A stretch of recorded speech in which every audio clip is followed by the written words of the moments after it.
The silent king had not felt desire in 22 years, not since the day he had taken the crown and spoken the vow of severance, the ancient oath that cut away everything unnecessary to rule, leaving only duty, only purpose, only the cold clarity required to govern a kingdom without bias or weakness.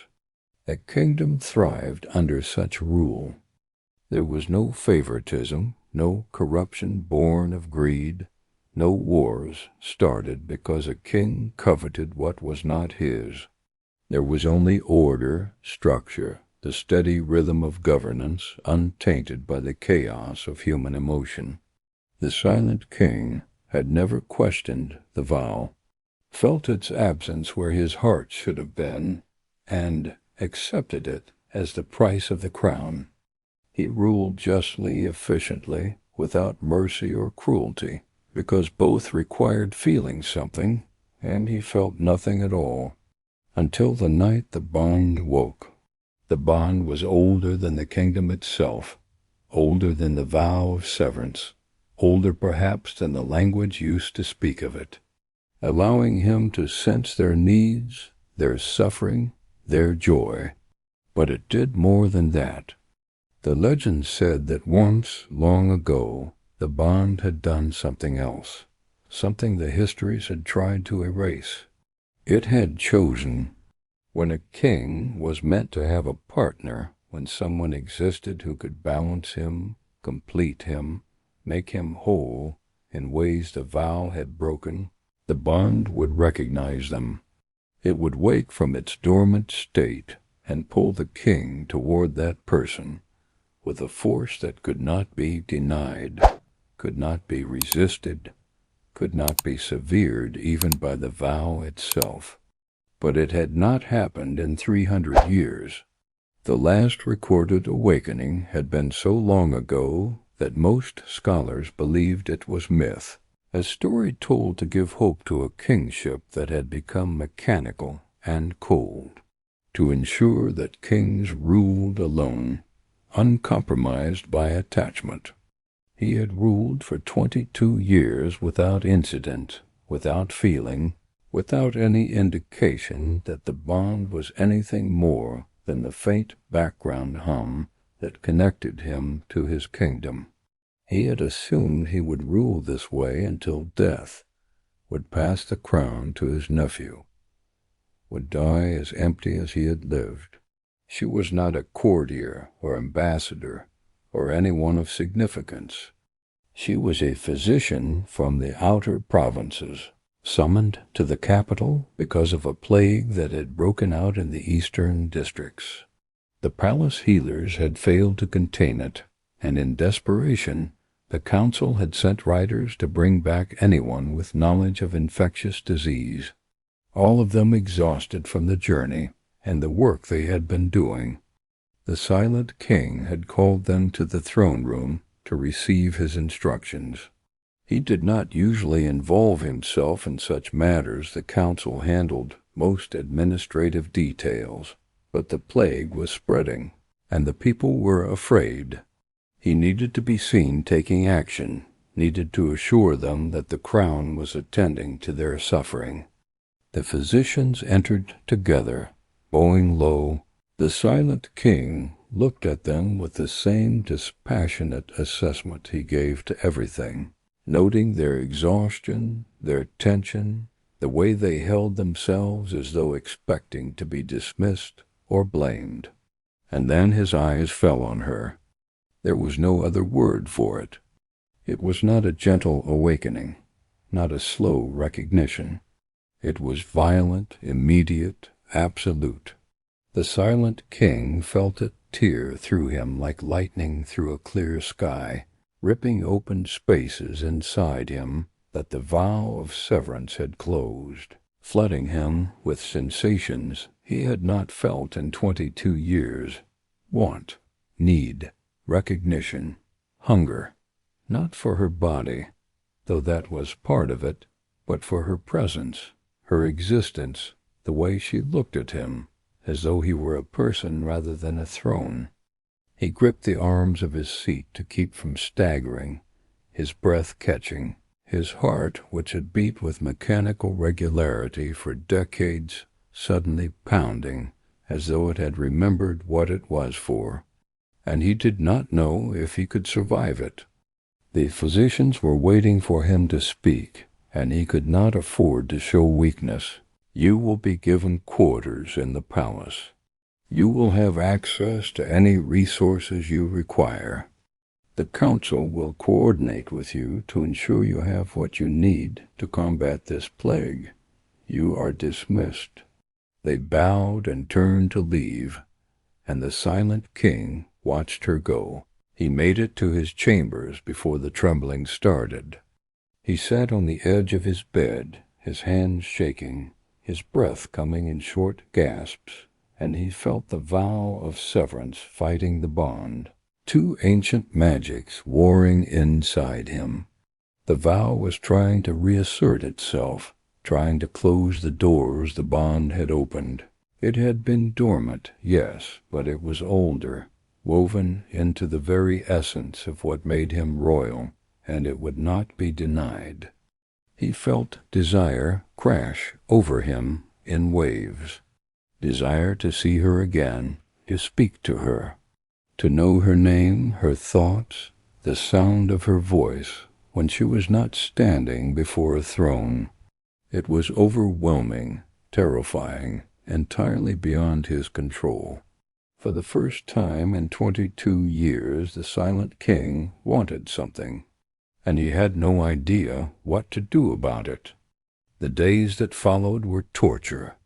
The silent king tried to maintain his routine, tried to govern as he always had, but the bond made it impossible, as though his body wanted to walk there without his permission. When she was sleeping, and she slept rarely, he discovered, because the plague demanded constant attention, he felt a calm settle over him that disappeared the moment she woke, and he would nod mechanically, his mind elsewhere, drawn always toward the eastern wing where Myra worked. He signed documents without reading them, trusting that his advisors would not betray him, but also not caring as much as he should have. He stood at his window at night and stared in the direction of her quarters, feeling the bond hum with longing and frustration. The transformation was not subtle.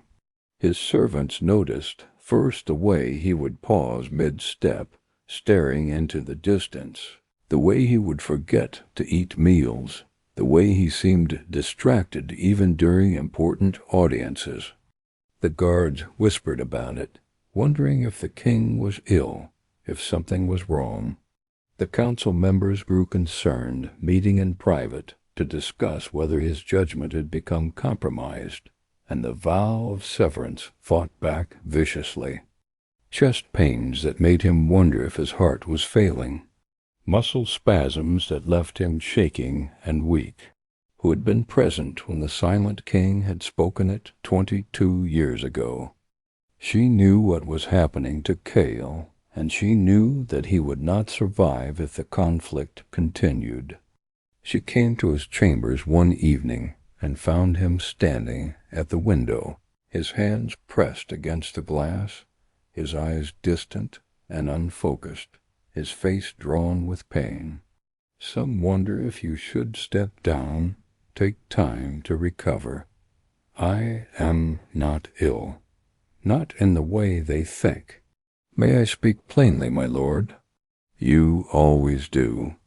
She crossed the room and stood beside him, following his gaze toward the eastern wing, where the infirmaries had been set up. The bond has woken. It was not a question. He nodded, still not looking at her. When did it happen? 5 days ago, when the physicians arrived, when she entered the throne room. The keeper was silent for a long moment, absorbing this information. I have not seen this in my lifetime. I did not think it was possible. The texts speak of it, but they are ancient, and most scholars believe them to be allegorical rather than literal. They are not allegorical. The bond is real, and it is tearing me apart. The vow should have prevented it, to ensure that kings rule alone, uncompromised by attachment. The vow has not prevented it. The vow has only made it more painful. I feel the bond pulling me toward her constantly, and I feel the vow trying to pull me back, and I am caught between them. She looked at him, truly looked at him, and she saw things she had never seen in a king who had spoken the vow of severance. Fear, yes, surging back after 22 years of suppression. The bond and the vow are incompatible, my lord. They represent opposite philosophies of kingship. One demands connection, the other demands severance. They cannot coexist. You must choose. Either you reaffirm the vow, force it to dominance, and sever the bond before it destroys you, or you break the vow, accept the bond, and face whatever consequences come from ruling as a man who can feel. How do I reaffirm the vow? The ritual is complex and painful. It would be far more difficult than it was when you were 17 and did not fully understand what you were losing. And if I cannot choose, if I am too weak to make either decision, then the conflict will tear you apart. Magic does not compromise, my lord. It demands totality. The bond wants all of you. The vow wants all of you. One will win, or both will destroy you in the fight. He looked back out the window toward the eastern wing, and he felt the bond pulse with recognition, with yearning. I do not want to want her. I do not want to feel this. For 22 years I have been free of desire, free of need. I have ruled well because I have been empty. How can I continue if I am not? The keeper was quiet for a moment. Perhaps that is what the bond is trying to tell you, that I am no longer fit to rule. The bond is older than the vow, my lord. It is older than this kingdom. It comes from a time when kings did not rule in isolation, but in partnership. The histories we have are incomplete, censored by those who believe the vow was necessary. They are considered myths. Perhaps they are not myths, but memories. When it breaks, it will be violent. You will feel everything you have suppressed for 22 years all at once. Joy, pain, love, grief, anger, fear. It will be overwhelming. Her. Yes. If the bond has chosen her, then she is the one who can help you survive the breaking. But you must go to her. You must tell her what is happening. You must ask for her help. Not the bond, not the vow, but something deeper. A recognition that he could not remain as he was, caught between two opposing forces. He would have to choose, and the choice terrified him. But not choosing terrified him more. "Thank you, keeper," he said quietly. She bowed. "I will support you whatever you decide, but please decide soon. You are suffering, and the kingdom suffers when its king suffers." She left, and Cale remained at the window, feeling the bond stretch toward Myra like a taut rope, and feeling the vow wrap around him like chains, and knowing that one of them would have to break. And finally he made his choice. He went to her. Her hair pulled back in a practical braid that had come half undone. She did not notice him enter, and he stood in the doorway for a long moment, simply watching her. The bond sang with proximity, a deep thrumming resonance that made his chest ache and his breath catch. He felt it reaching toward her, trying to connect, trying to bridge the space between them. But she did not stop. She cared about these people, about the work she was doing, and he found himself fascinated by that care. One of the patients, an elderly man, was coughing, struggling to breathe. Mira knelt beside him, supporting his back, helping him sit up slightly. She held a cup of water to his lips, murmuring encouragement. When the coughing subsided and the man's breathing eased, she stayed with him for several minutes, her hand on his shoulder, her presence a comfort. "I did not mean to disturb you." "You are not disturbing me." "Is there something you need?" "Has something happened with the council?" "Yes," he thought. I need you." But he said, "I wanted to see how the work was progressing." "We are making progress, but it is slow. The plague is resistant to most treatments. We are trying a new approach, a combination of herbs and minerals that one of my colleagues discovered, but it will take time to know if it works. Some patients are responding well, others ... double quote. She trailed off, her expression troubled. "You should rest. So have the nurses and the attendants. We do what we must. You will be no use to anyone if you collapse from exhaustion. I will rest when the plague is contained. Until then, these people need me. I did not become a healer, so I could abandon patients when the work became difficult." They stood in silence, and Cale felt the bond humming between them, insistent and undeniable. He saw the moment she felt it, too. Her eyes widened slightly, her breath caught, and she took a small step back as though the sensation had startled her. "Do you feel it?" he asked quietly, stepping further into the room and letting the door close behind him. "As though there is a thread between us that should not be there, drawing us together even when we try to stay apart. Something. A knowing that you are near, even before I see you. That is the bond. It is a magic tied to the royal bloodline. It connects me to the kingdom, to the people. It lets me feel their suffering, their joy, their needs. But sometimes, very rarely, it does something else. Something the histories tried to erase, but could not fully destroy. It chooses. Chooses what? It chooses someone who is meant to stand beside the king, someone who can balance him, complete him, make him whole in ways he cannot be alone." She stared at him, and he saw understanding dawn in her eyes, followed quickly by alarm and disbelief. "No, that is not. I am no one. I am a physician from a small village. I have no title, no lineage, no training in governance, no place in your world. The bond must be mistaken. The bond does not make mistakes.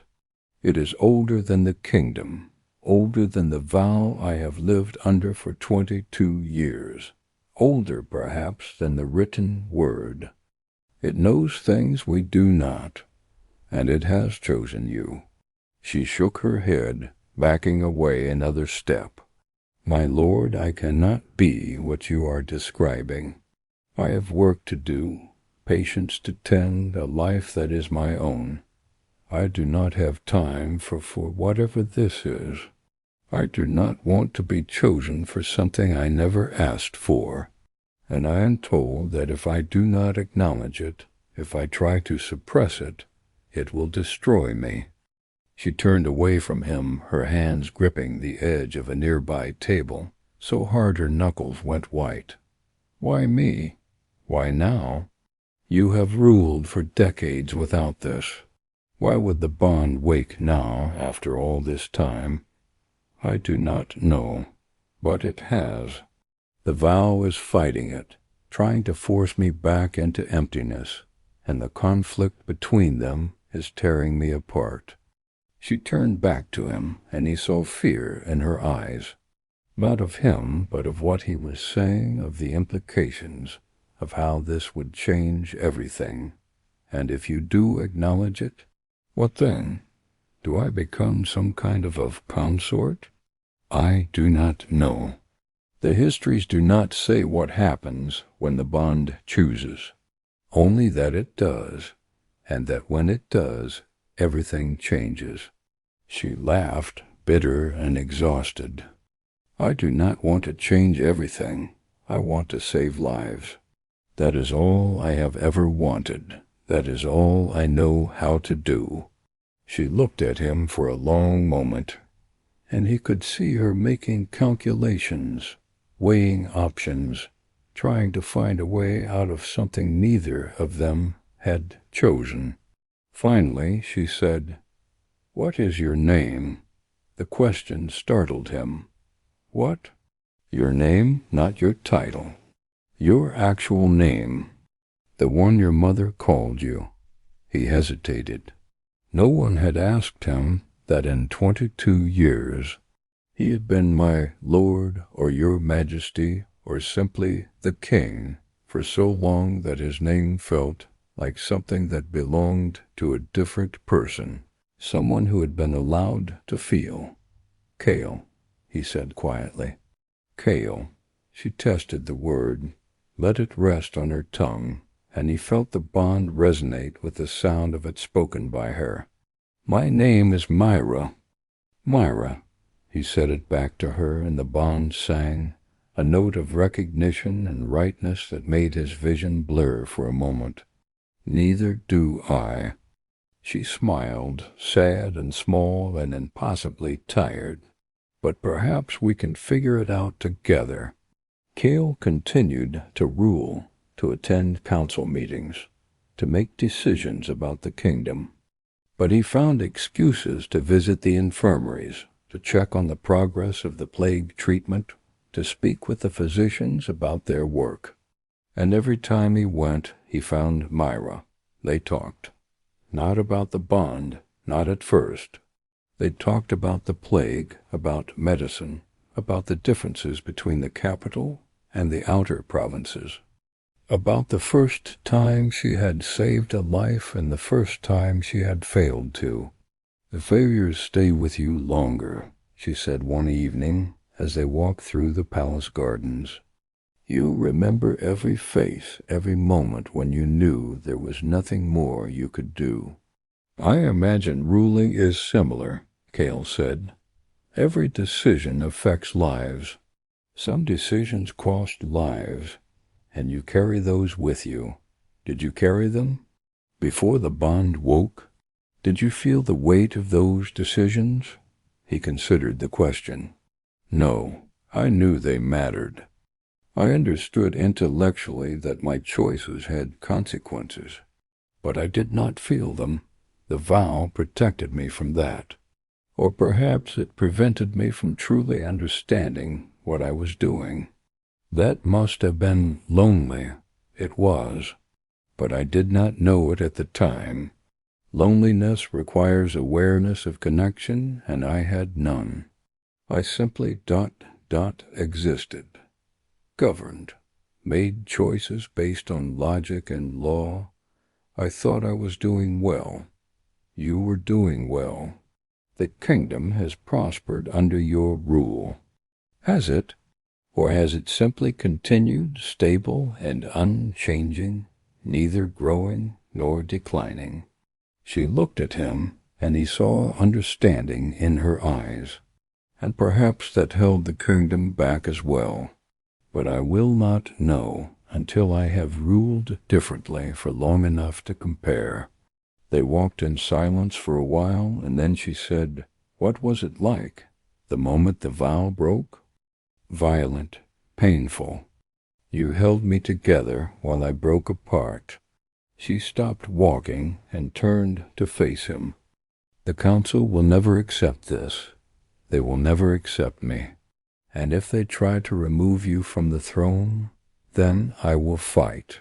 But I will not go back to what I was. I cannot.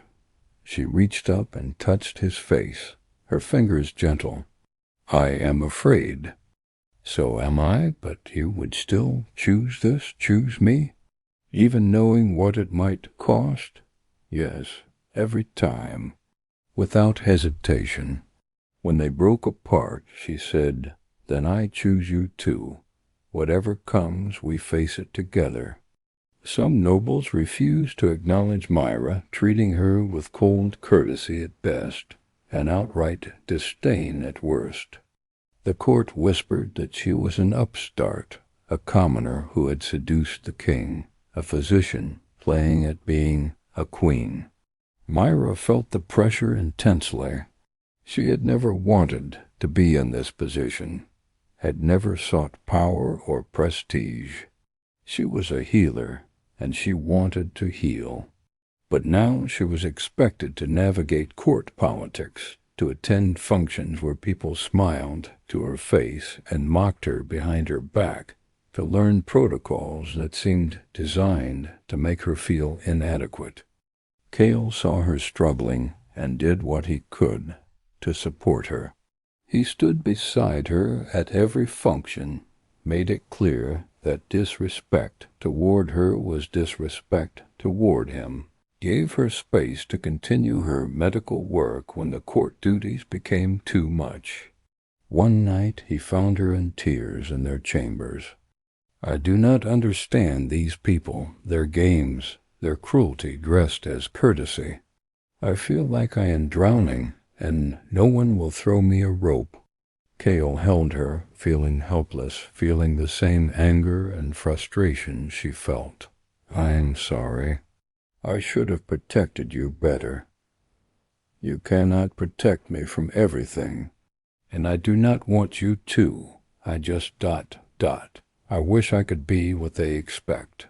That is all that matters, is it? Because it feels like we are fighting the entire kingdom. Not the entire kingdom. Just the parts that fear change. But the people love you, Myra, because I have been listening. Hope, affection for a queen who cares about them. You are changing things, Myra. You are making the kingdom better. Do not let the nobles convince you otherwise." She wiped her tears and nodded. "I will try. That is all anyone can ask."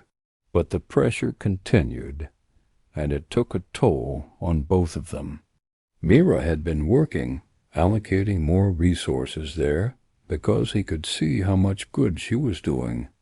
He lost his temper with a council member who made a particularly cruel comment about Myra's background. That emotion had compromised his judgment, that the vow needed to be reinstated. And Cale felt the weight of it pressing down on him.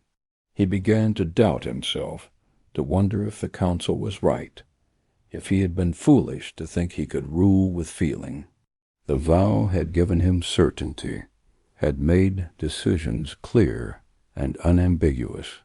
"What is wrong?" she asked. "I am failing. I can feel it. Every decision I make seems to create new problems. The council is right. I am not fit to rule like this." It made everything simple and empty.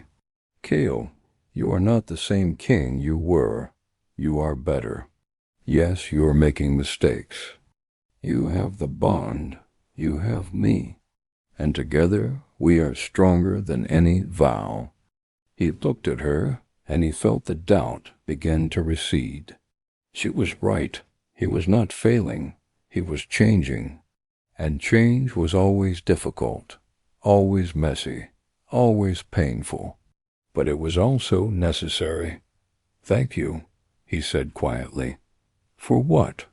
"For believing in me when I cannot believe in myself." She smiled and kissed him. Always. The council's case against Cale came to a head 6 months after the vow broke. They called a formal session and presented their evidence. The decisions he had made that showed bias, the times he had lost his temper, the instances where emotion had clearly influenced his judgment. And when they finished, he spoke. "You are right that I have changed. That I am not the king I was? That I make decisions now with both logic and feeling, and the reports painted a different picture than the council's evidence. They spoke of a king who listened, who cared, who made decisions that considered not just law but human cost. They spoke of a queen who healed, who served, who treated everyone with dignity. They spoke of a kingdom that was changing, becoming more compassionate, more just, more connected. The V made me efficient, Cale said. But efficiency is not the same as good. I ruled without bias because I felt nothing. But that meant I also ruled without mercy, without understanding, without any real connection to the people I governed. The bond has changed that. It has made me human again. And yes, humans make mistakes, but humans also learn. Humans also grow. Humans also love. And I would rather rule as a flawed human than as a perfect machine. The council was silent. Then Torvald spoke.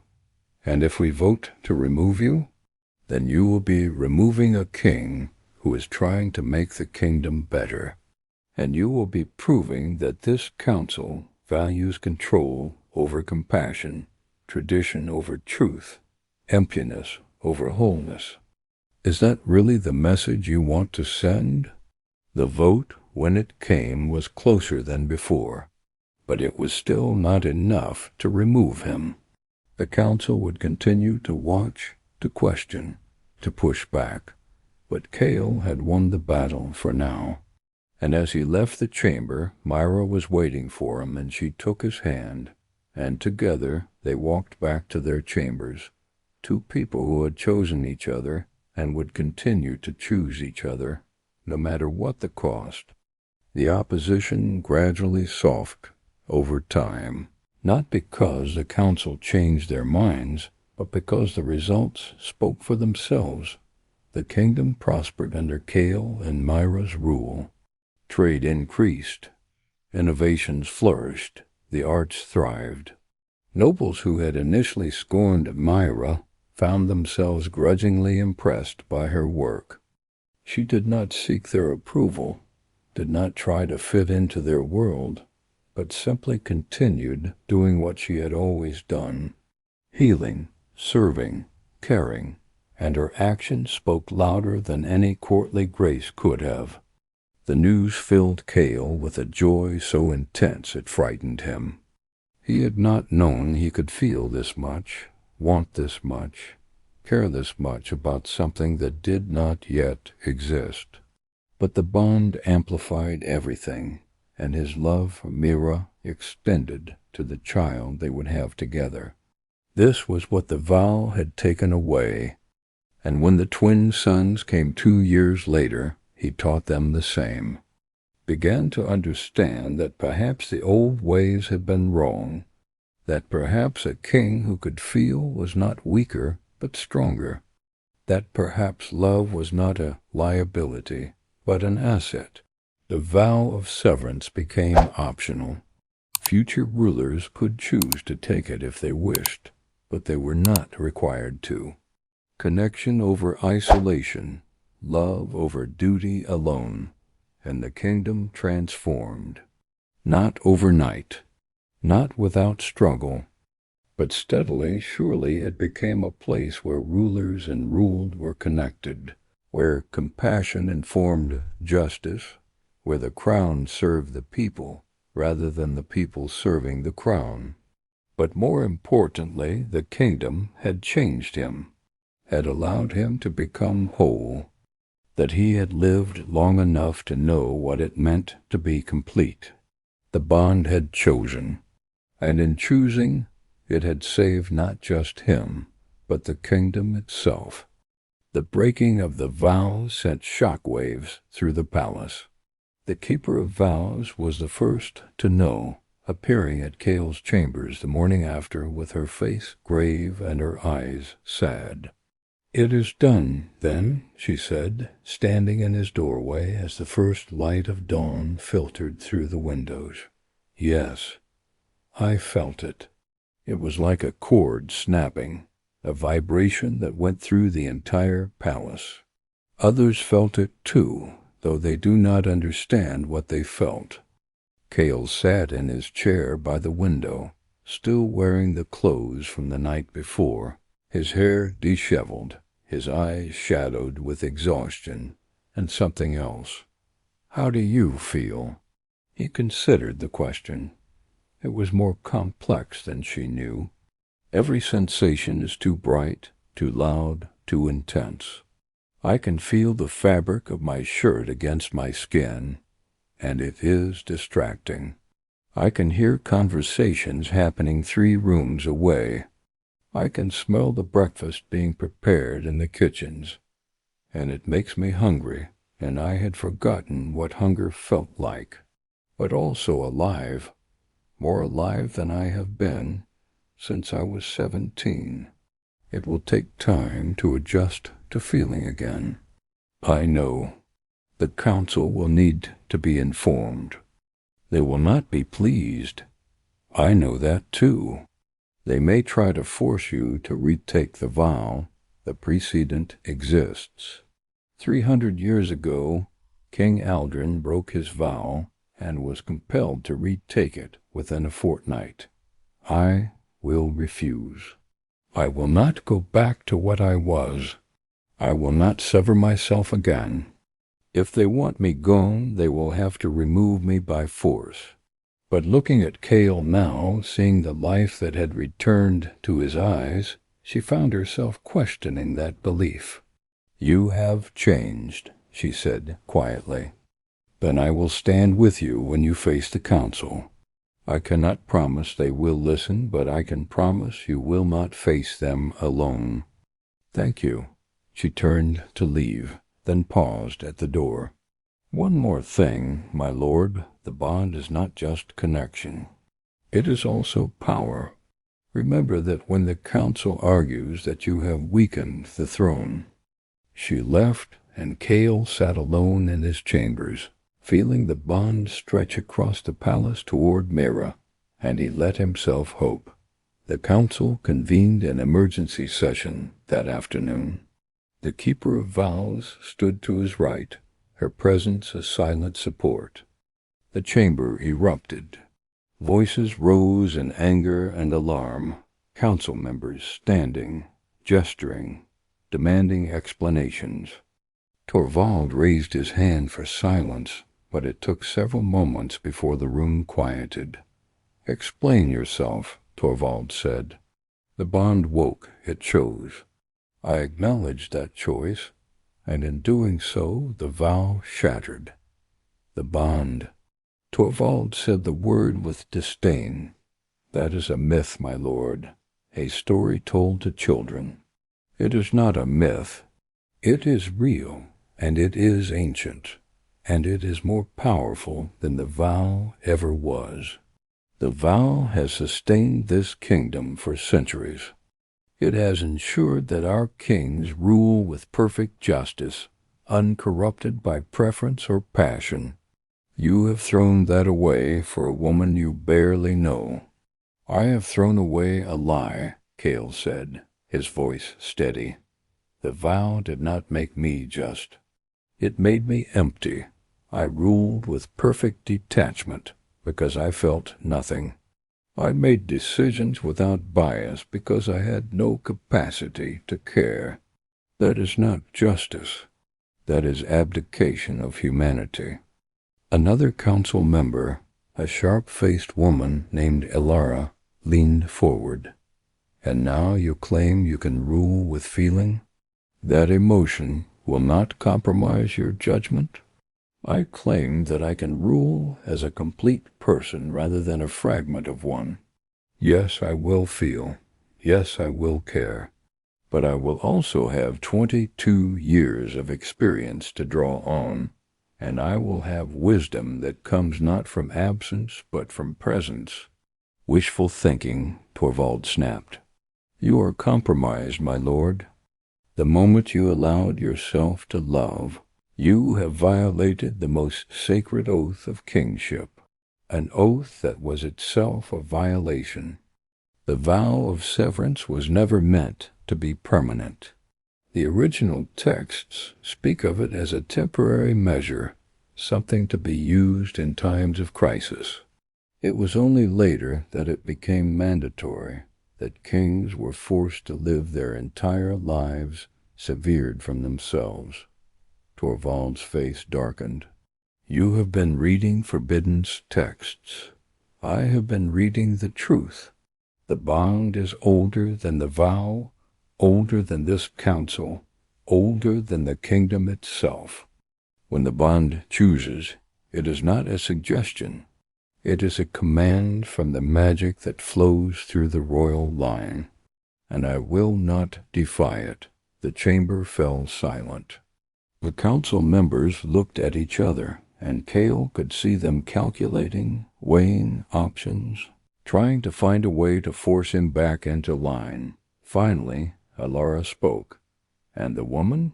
The physician? Her name is Myra, and yes, the bond chose her. She has no lineage, no title, no training in governance.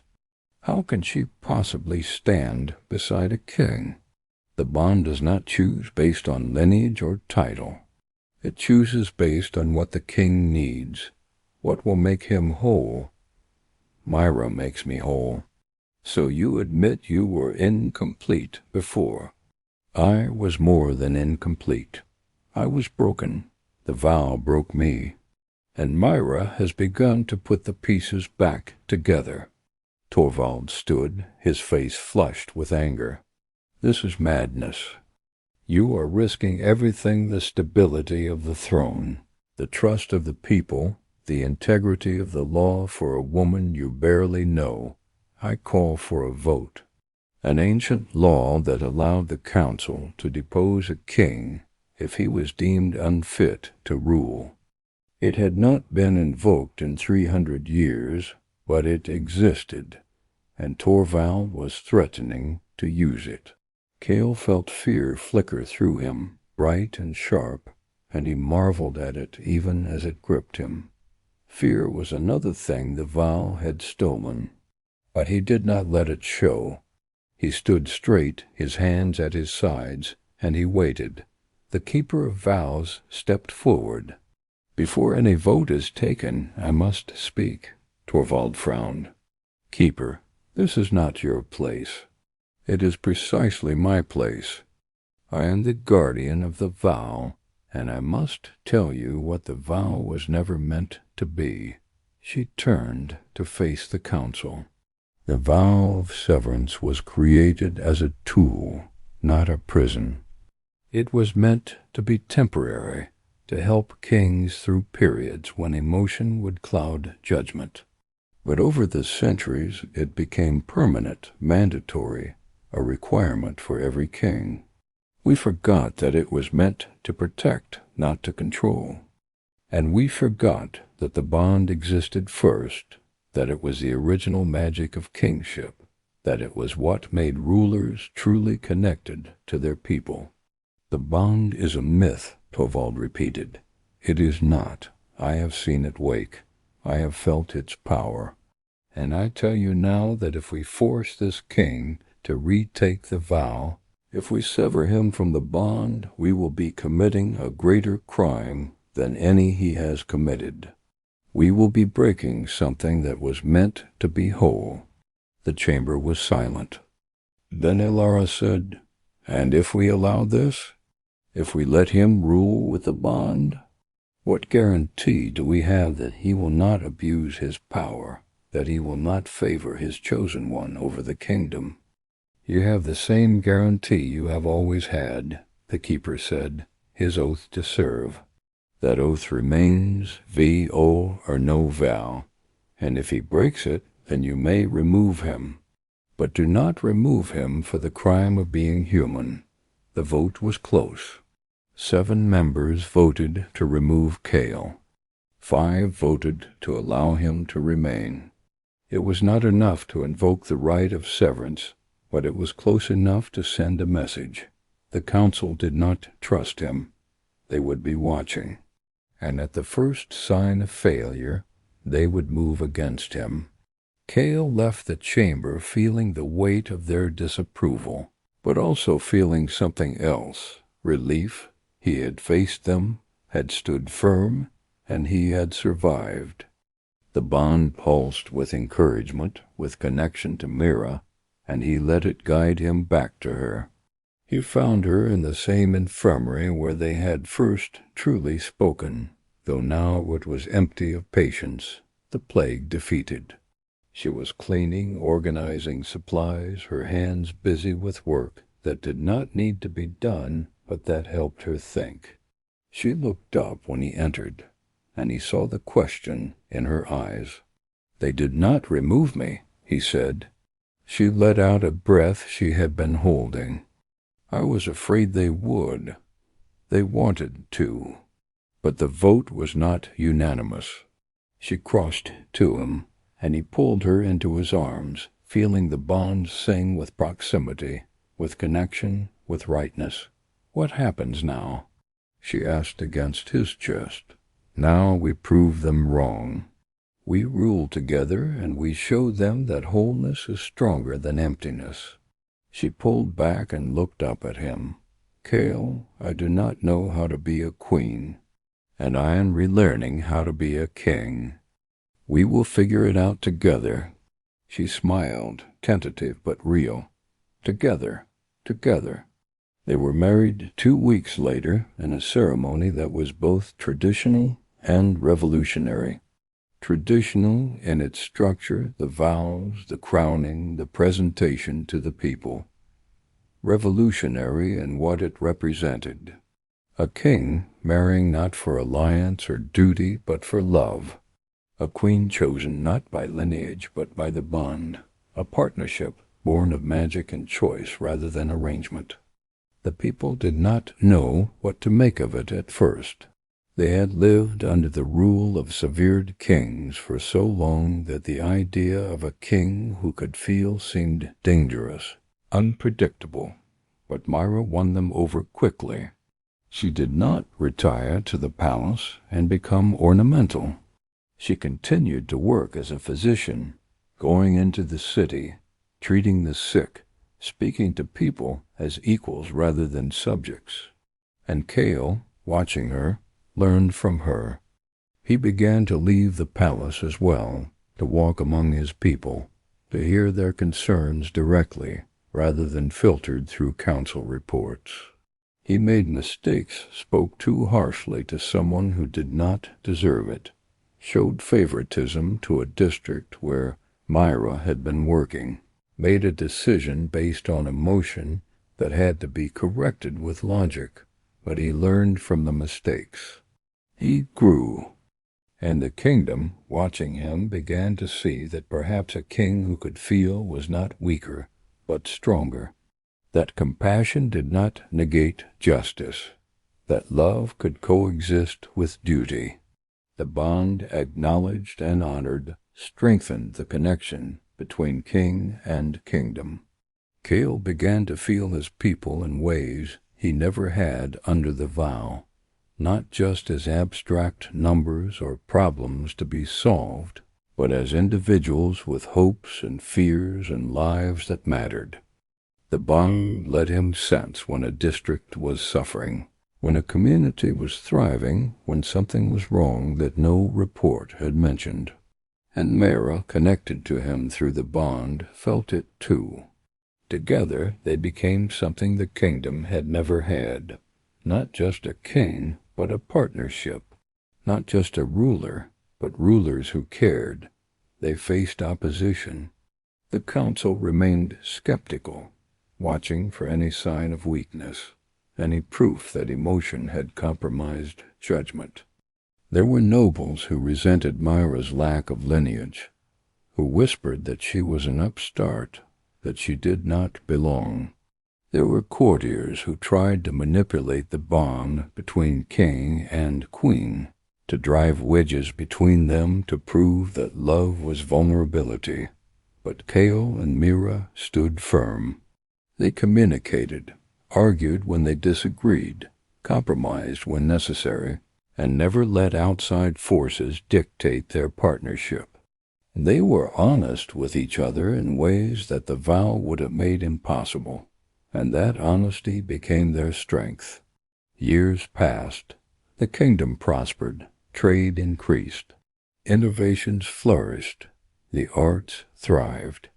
Crime decreased not because of harsher punishments, but because people felt heard, felt valued, felt that their king cared about their welfare. And Cale and Myra had children, 3 of them. A daughter first, then twin sons.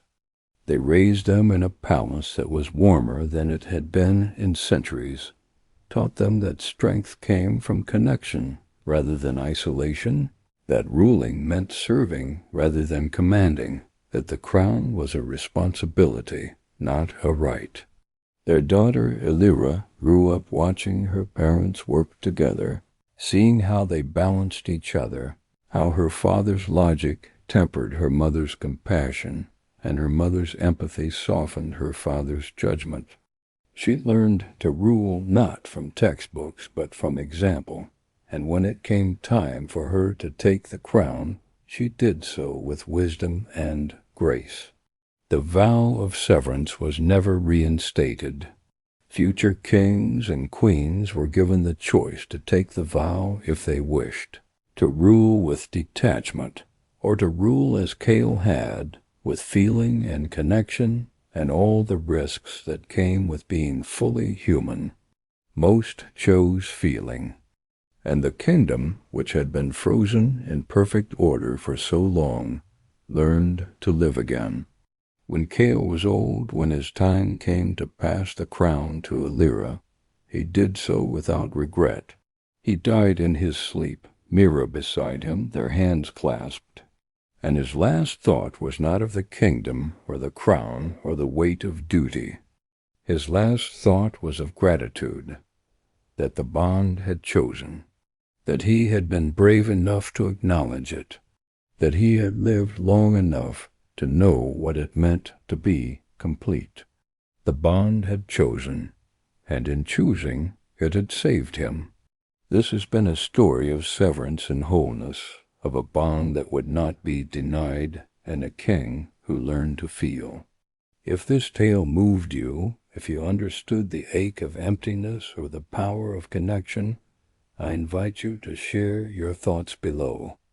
Do you believe the vow of severance was necessary, or was it a cruel? This has been a story of severance and wholeness, of a bond that would not be denied, and a king who learned to feel.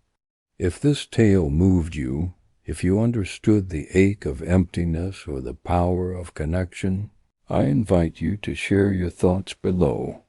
Do you believe the vow of severance was necessary, or was it a cruelty disguised as duty? What does it mean to rule with both logic and love? Can wholeness and duty coexist, or must we always choose between them? Your reflections give these stories meaning, and I would be honored to hear them. If you enjoyed this journey into the world of the silent bond, please consider liking this video and subscribing to the channel, so you may return when the next story is told, when another bond is chosen, and when wholeness, perhaps, is found once more.